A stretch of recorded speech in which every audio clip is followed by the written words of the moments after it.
Yeah, in this short video, we try to explain how to get the values of trigonometric functions in the limit.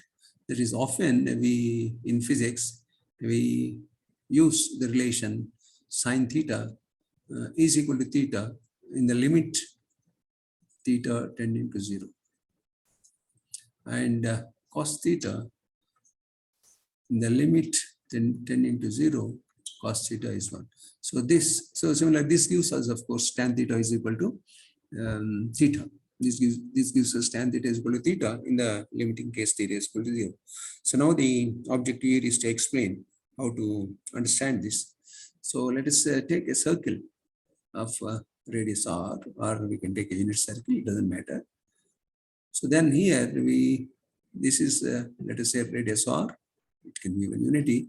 Now let us take an angle theta, which is in radians. So here we know this arc is r theta. Length of the arc is r theta. Here theta is in radians.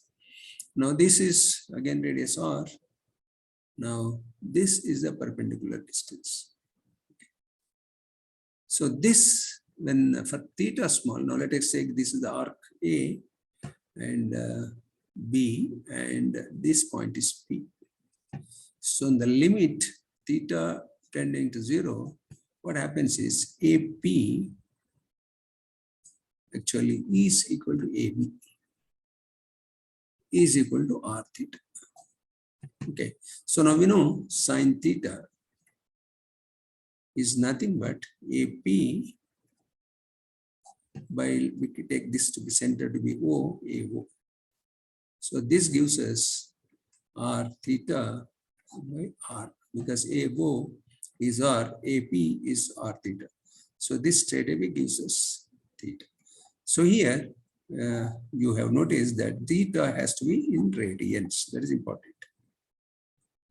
That is, when we use the relation sine theta is equal to theta, and when you are computing certain numerical values, the value of theta should be put in radians, not in degrees. That's important.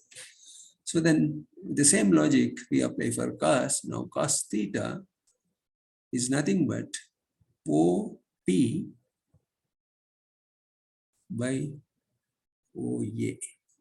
Now this OP becomes equal to OB for theta is very small.